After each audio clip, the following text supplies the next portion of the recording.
You want to know a real quick way to lose customers and revenue for your business? Well, I got to live this experience here just today with a friend of mine.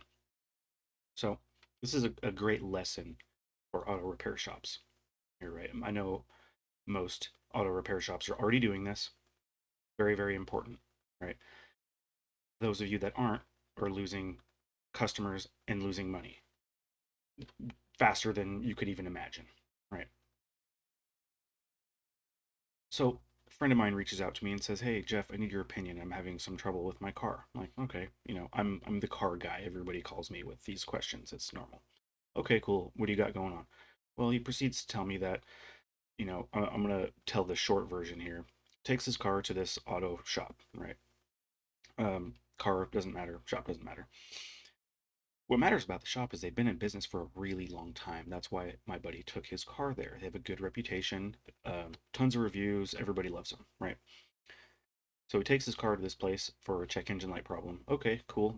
They check it out. They call him. They're like, "Oh yeah, the car needs catalytic converters." Okay, that's not cheap. It's a sucky thing. Nobody wants to replace their cats, right? It's expensive. Okay, so get new catalytic converters in there to the tune of I want to say it was like $3,400 or something like that. New O2 sensors and catalytic converters, standard stuff, right? Again, the vehicle doesn't matter. No, it's not under emissions warranty or anything like that. He had to pay out of pocket for cats. Okay. So, long story short, he gets the car back and it smells real bad, when you replace the cats and you get that nasty smell. Okay, cool. So he calls up, he's like, "Yo, my car smells bad." And they're like, "Oh, it's because new cats. Give it a few days, it'll go away." Okay, cool. Well, he gives it a few days and it's just getting worse and worse and worse. Okay, so he takes the car back. The guys take a look at the car and they're like, "Oh, your transfer case is cracked and leaking onto the exhaust, and that's why it's making a burning smell." Okay, well, it would have been nice to know that beforehand, considering that the cost to repair this cracked transfer case is another $3,000+, like actually closer to four. So now I'm going to leave out other details, whatever. Long story short is it was the car legitimately had two problems, right? But under what circumstance can you imagine having a brand new customer come in and you diagnose and check out whatever problem he's concerned about, but you don't bother to do a vehicle inspection? How easy is it to do a 30 point or however many point vehicle inspection on every single car that comes in? Now, if a car was just there a couple few days ago and you ordered parts and they came back for it, yeah, you don't have to re-inspect everything all over again if you just saw the car a few days ago. But if you have a brand new customer or even a customer that comes in for service once or twice a year, inspect the damn car. It's not hard. By not inspecting the car, you're not covering your ass, you're not informing the customer, and you're losing out on sales. Wow.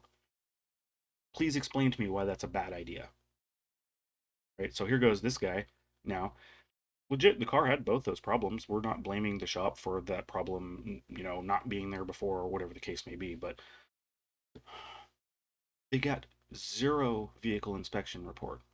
And that's what I was asking my buddy here. He calls me like, "What do I do here?" And I'm like, "Well, okay, your first time taking the car there, did they give you a list of recommended services, other things they found, vehicle inspection report, this and that?" Because if you have a vehicle inspection report and it says, "Oh, hey, look, here's your transfer case is cracked and leaking," well, then he has no leg to stand on, right? Like, we already told you this problem, so fix it or not, don't care. Now they're in a pickle, right?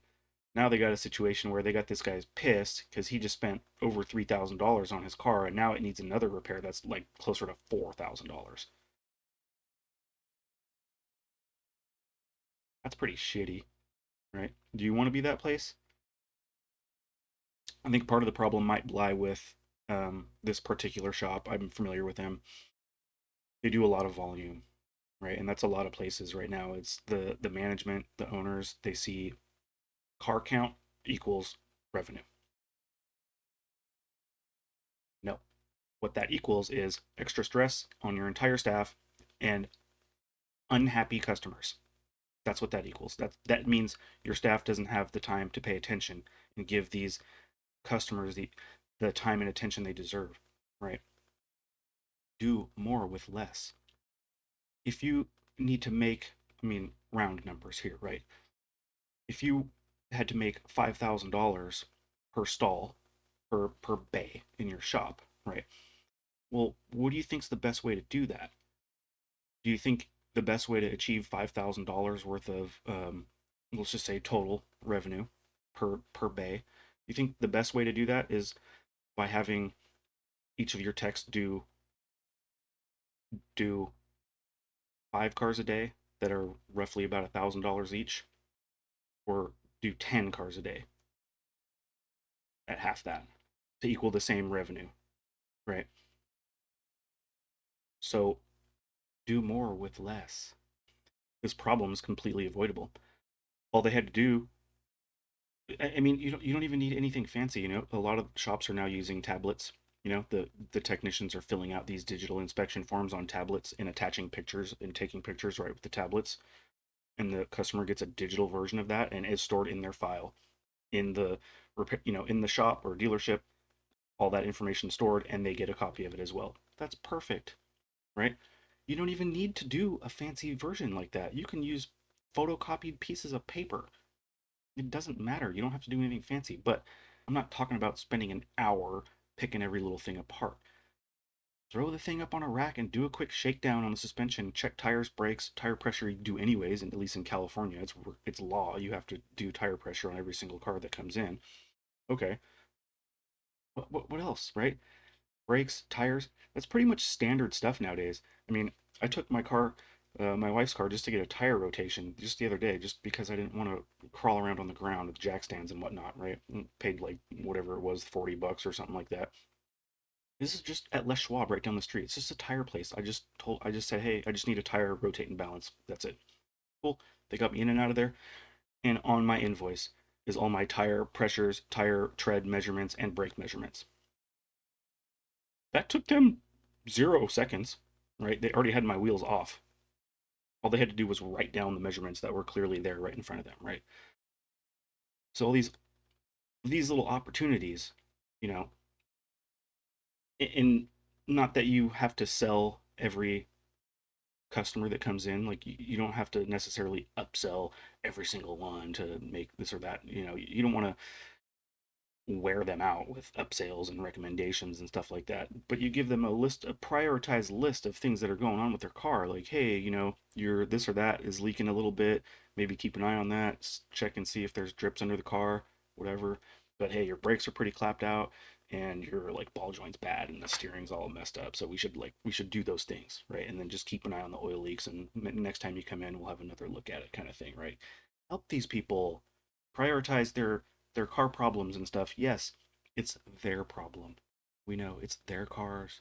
They own the cars. They own the problem. They own the car. It's their problem, not ours. Right? A lot of people don't get that. They think when you bring the car in, everything is your fault. Everything's your problem. Right? No, it's not. But why would you not maximize every single car that comes in? Cover your ass, inform the customer, and make more sales revenue. Please tell me if you can why that's a bad idea. Everybody's trying to blame something on somebody, right? In the automotive industry, we know that, right? Don't give people ammo, right? Don't give them any possible reason to gripe at all. If anything, they should be griping at you because you're too thorough. But that's your job.